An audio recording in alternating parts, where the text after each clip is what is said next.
The Economic and Financial Crimes Commission, EFCC, has commenced an investigation into the activities of the Nigeria Immigration Service and its personnel over continuous passport racketeering and visa scams.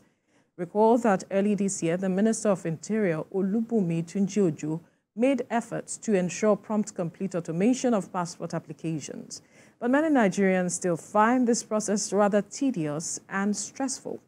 With numerous complaints and petitions from Nigerians and foreign nationals regarding persistent passport visa scams involving the NIS, there are now discreet efforts from the EFCC to fish out the suspects.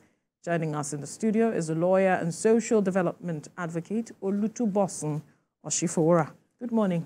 It's good to have you join us. Great. There are those who will say, isn't this coming a little too late from the EFCC to addressing this matter? Because this has been going on for quite a while, and Nigerians have raised concerns as to this issue. But now we are seeing some efforts being made. What's your interpretation of the steps being taken, and how has this rubbed off on our image as a country? Well, if you say it's too little, too late, some of us would say better late than never. Right. So, and there's no point where you come in to stem crime that is too late. The fact is that at the end of the day, everyone and the society or the nation will be the better for it. You know, when I saw the news, I was quite elated because somehow the immigration has been associated with all kinds of racketeering, particularly when, you know, when it comes to issuance of passports and related matters. In fact, thank goodness for the new minister, you know, he's come up with a lot of innovative measures and technology infusion to make sure that things are done speedily and, you know, without any exploitation of the people. I mean, once upon a time here, getting a passport takes forever. You know, I mean, we know what happened with the last administration and, you know, the last minister in charge. There was a time they said there was no booklet, you know. You just hear all kinds of things and things that never happened before. And what's even painful is that whether some people get paid for it, they come and justify those things. In fact, I remember telling someone that my daughter's passport, we just went to a county office in America, in Orlando. You know, they were like, are you the parents? We raised our hands and that was it. And we went home because the capital is about 6 hours away from where we were. 2 days after we had, a dispatch just came, pressed the bell and gave us the passport. I was like, we're not from this place, so we just gave birth to her in this. So then we now came to Nigeria, obtaining Nigerian passport.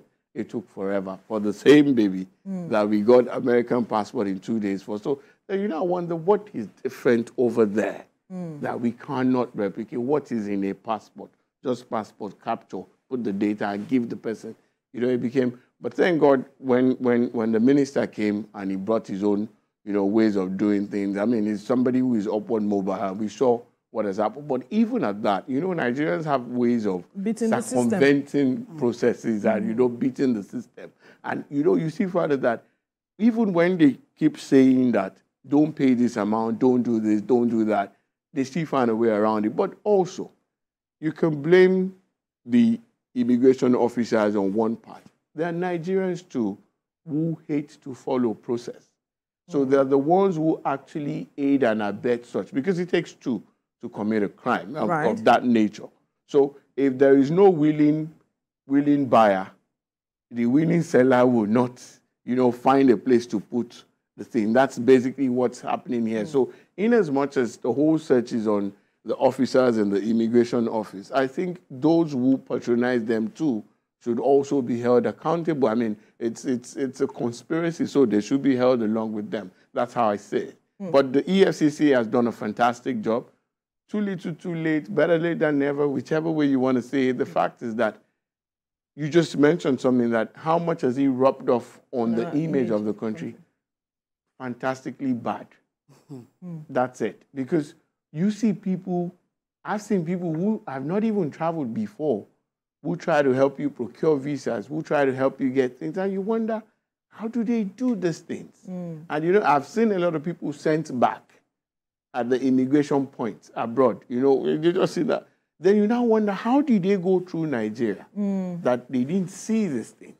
So, you know, these are things that, in as much as the president, the administration, they're trying their best to make sure that the country moves forward, it appears that some people wake up and they say, this country ain't going nowhere. We just want to pull you back. So things like this rub off negatively anywhere in the world. Even in, forget outside, even in our own faces, you just wonder, how do we do this thing? How do people come up with things like this? So it's never good for our image. So this is good. You saw the EFCC chair and the Canadian counterpart, you know, he was eager to say that, come, we've established in our 4 commands, you know, this unit, and we assure you that things will be done properly. We will investigate this, and we will get... You saw the minister to come lament that there's been some scam going on. Yes. In fact, I think he referenced the UK that issuing of passports, you know, like that. And there was something I saw, and I could say this with all confidence.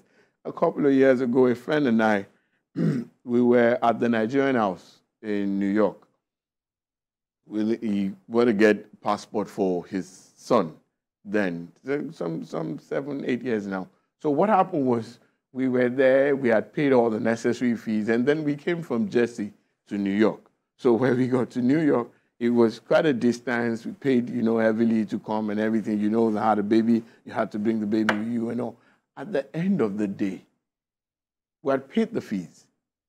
Then they told us, when are you going back? They said, 2 weeks' time. They said, come back in 3 weeks' time for your passport. I kid you not, I'm telling you the fact, I was there.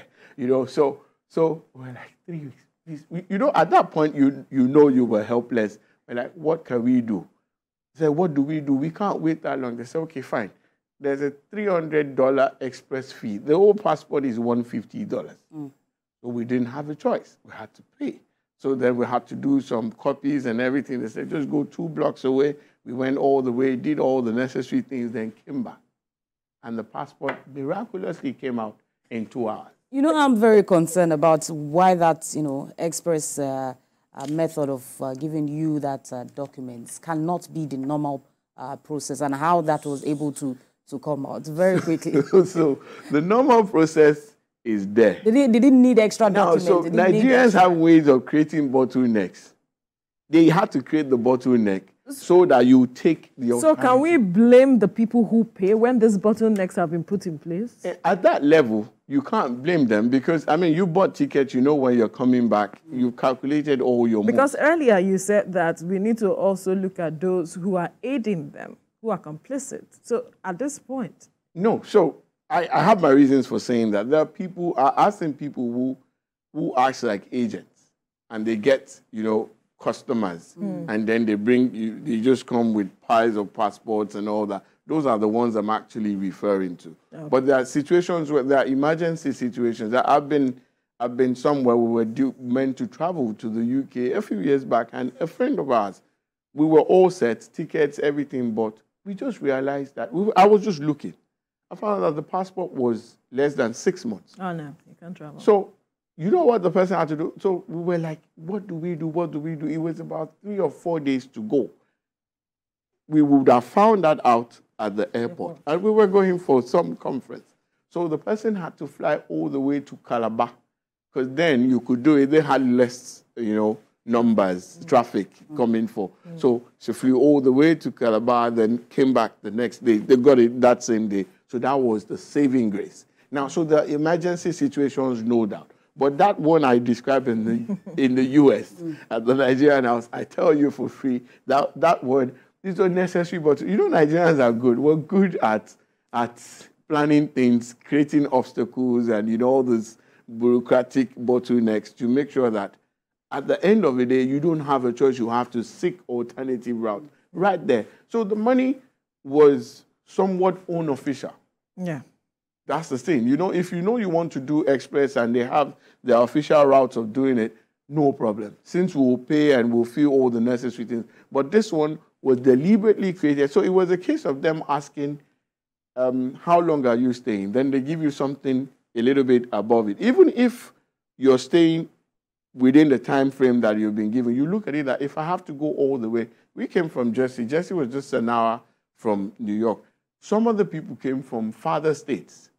Now, so you look at the cost of transportation, you look at the stress, you're carrying a baby, which in most cases is like 1 week, 2 weeks old. So those are the things you have to consider, like $300, let's pay. You can manage it. Perhaps we should also speak to, the need to regulate travel agencies in Nigeria. There's so much that, so many persons still come back with complaints of some of them being banned because they use false documents. They go ahead without having proof of funds. That has been in the media space for a while. And to an extent, I feel like even those you are submitting these documents to are aware. It also brings, the role of the embassies in this situation. But let's speak to how this, affects national security. We had a security expert talk to us about the fact that some persons are coming through our airport, through our borders, unidentified or coming with fake documents.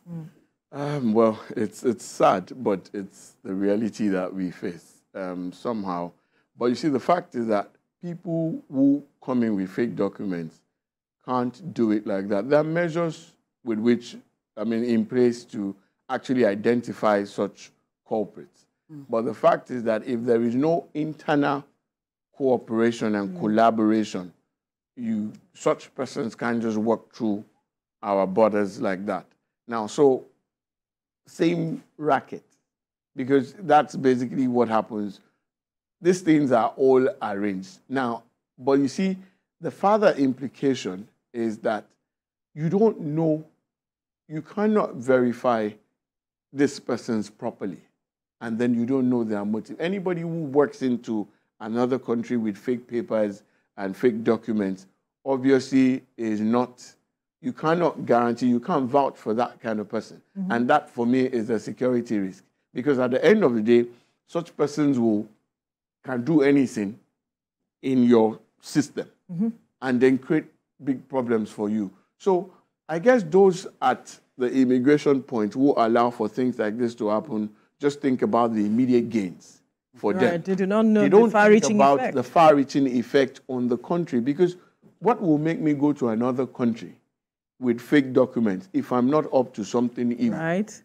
There's some sinister motive behind it. So these are things that people at such positions should start looking at things beyond your immediate gains. Fine, you can complain, we know the economy is this and that, but you have to look at the far-reaching effect, because if the person is a terrorist and he comes in, by the time they do whatever, their nefarious activities, you don't know which member of your family or your group or even yourself that may be affected. So these are the things that we have to start bringing to the consciousness of people, that you don't allow for things like that to thrive. It's not in the best interest of the country. It is not in the best interest of anybody. Then I'm wondering what kind of system the EFCC will put in place that can really address this issue, because it seems like it's deeply entrenched. It has eaten into the fabric of this whole system. And if the EFCC say is trying to be discreet, aren't there humans that will be part of this system? I'm wondering how this will work out. I don't know what picture you are seeing. It sure will work out. See, one of the things I've seen in Nigeria is that if agents of government want to work, they work. If they don't want to work, that want to is the issue. Is the problem. Well, you can look at the antecedents of the EFCC. I mean, EFCC has been fantastic. They've helped, crack and unveil a lot of, crimes and criminal activities. And so far, I think the present administration has really been forthcoming, in helping them out. I remember some few years back, because I go there a lot. I have a lot of things I do there, even representing clients, And I remember a few years back when it was a bit of a struggle for them, financially. I think the administration wasn't helping them out. But I think the current administration is really interested, because let's not kid ourselves. The image of the country is too battered abroad. And if we really want to get into our stride, there are things we need to tidy up. And these are issues like this. So one of the things you also have to do is to strengthen and empower agencies like the EFCC, ICPC, because those are the people that will help you to, mop up the debt and, give you a better image. And that's basically what the commission is doing. Now, so in doing it, in wanting to work, I know they have, they have the willingness, they have the manpower, and then the EFCC chair is so committed. I mean, you see him come out, he talks with so much passion. It's one person. It's one person, but you see, it's the head that actually gives direction to the whole body. Sometimes, I mean, we talk about body language. The body language of the leader or the leadership also helps. Because if you see, I mean, look at what happened in Lagos. The governor came out and said, see, whatever happened 4 years ago, it's not going to happen. Now, put in everything to make sure that this state doesn't go down. And you saw what happened yesterday. It was peaceful. Everything went well. So most times, everything rises and falls on leadership. Right. Now, so for me, the current chair of the EFCC is very passionate, is very committed to what he's doing, and you can see also is innovative. These are things, you said it earlier, that this thing has been with us almost forever, as long as we've known immigration. Right. All right now, but somebody is coming. He's been around for a while. And but do you think it will be a walk in the park? Never. Never. See, you know why it won't be a walk in the park? When people earn a living from criminal activities, they won't go down easily. They will put in everything to make sure that you don't crack them.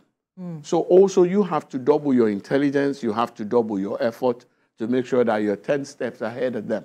So that's basically what is needed here, because, I mean, people have built their life around things like this. Of course. So you can't call, it's never going to be a walk in the park. Then cracking crime is never a walk in the park. It takes everything, everything human and even spiritual sometimes, to make sure that these things like that work. So, but it's never going to be a walk in the park. And then, things like this also, you have syndicates. I mean, no disrespect to the entire immigration service. They are fantastic members. They are fantastic officers. There are people who stand their ground. There are some, even in the course of, interacting, they themselves tell you, don't go to this person. They know. So sometimes, they know who can easily so sometimes there's a syndicate. Yes. And once you can get them, you find out that the whole blame being put on the entire, immigration service, you find out that it's just a few, and like they say, it just takes a few to mess up the whole basket. Now, so that's basically what's happening. So by the time to crack them may not be too hard, but once they do, you just find out that everything just goes fine, and we'll have the best immigration service in the country. One that you could be proud of. And that's what we are actually hoping for. Absolutely. Don't you also think, some of these flaws or some of these loopholes that we see in the immigration is also as a result of, our level in this country as regards data management to an extent which, is not just in the immigration, also affects, other sectors. Talking about the use of technology, like you mentioned, where you had your own passport delivered to your doorstep in 2 days. Perhaps we've not explored that initiative. There's something you said now. You said our level. Sometimes, I think there's something that has been ingrained in the average Nigerian that suffering is a part of living. I'm telling you, then I think it's also we have come to accept it. Yes. So there's some things, you see things go wrong and people just take it. I think religion too is also part of, this God give it, God take it thing. We apply it to everything. And you see people suffering, palpable suffering, and then they just take it in good stride and just walk away. So some of these things, I think, also has to do with exposure. Because I've seen it happen, I got a passport, like I said, in 2 days. So coming here, I want the same thing to happen. So, but people who are used to come back in 1 month, so if they now say come back in 3 weeks, they see it like, ooh, 3 weeks, me, I'm better than you. Your own is 1 month. So yeah. That's basically what it is. They put some things in our system, they brought us to a very low level that we don't appreciate normal living. So we now see it as help. Sometimes when I see executive officers do some things and they say, maybe a governor gives judges cars and then they publicize it. He comes with the job. He's not helping. That is what he's supposed to do. Do you get what I'm saying? So basically what it is that we've been so messed up in our head that we see some things as miracles. Normal living is seen as miracle here. So coming down to your question, there's a whole lot that needs to come into what we're doing. And then also, we need to understand how things are done in other crimes to appreciate the deep rot that we're in here, the systemic rot that we have. Because a lot of things, you go to hospitals, you're treated shabbily, and what is sad is that we were not like that before. So how did we get here? I can't put my hands on it. Let me give you a very simple example. My mom told me when she wanted to have me in the hospital in Lagos. I was born in Lagos here. She said there was a nurse that was rude to her, and she complained to the hospital, and they took it up, and the person was even suspended. Lagos, Nigeria. I'm a 70s child. Don't worry, he's not. So we don't have that anymore. So we never used to be like that. So how we degenerated into this value? Yeah, we've lost a lot of value. But you see, people like the EFCC chair, who's coming up with innovative things like this, and other people in different places. I mean, we can also thank the Minister of Interior. We've seen what he's done. My last passport, I got it in about a week, like that. And yes, and it was in, I was even expecting the normal pay here, pay there, but no, we just did it, and we came back for it. In fact, I was called. And I'm like, wow, this is looking you were like... Called? I was called, yes. Really? I was called to come and pick up the same Nigerian... So things are looking up. It's going to take a while, but things are looking up, and I'm sure we will get there. If we are to take a holistic approach to addressing the deep rot that you rightly pointed out, you've talked about having to look at how things are handled in other countries for us to adopt. But there are those who have traveled, who have seen these things, and yet refuse to adopt. They believe that when it comes to Nigeria, this is what works. Every other person may not support me. Now, how do we handle our beliefs, our mindset in trying to, change this whole issue? One of the things we have to do is to demand. Nigerians don't demand. Nigerians accept. We don't demand. We don't make demands of people in offices. Okay. It's a kind of home that you grew up in. I had a family. My dad is late, but he was an administrator. So there's some things he used to tell us back then. Growing up, my dad would, once you see pothole in front of the house, he would tell us to come and write. Apparently he was trying to train us. So we'll write to the local government chair. And it may take a while, but I noticed that I recall that they always come and fix the road. In fact, there was a time the road in my house, in front of my house was fixed back in Surulere. And then my dad was like, there should be speed breakers here. That there are a lot of kids. So if I told me to write, I was like, this man has come again. What's all this? But apparently he was training us to. And it took about a month or two, but they came to fix it. So growing up in that kind of environment made me start demanding things.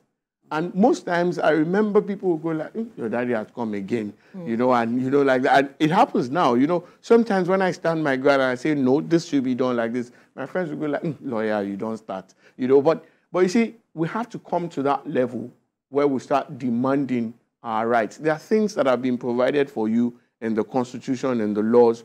Go there. Things are not working. Don't just stay in your house or stay in WhatsApp group and lament.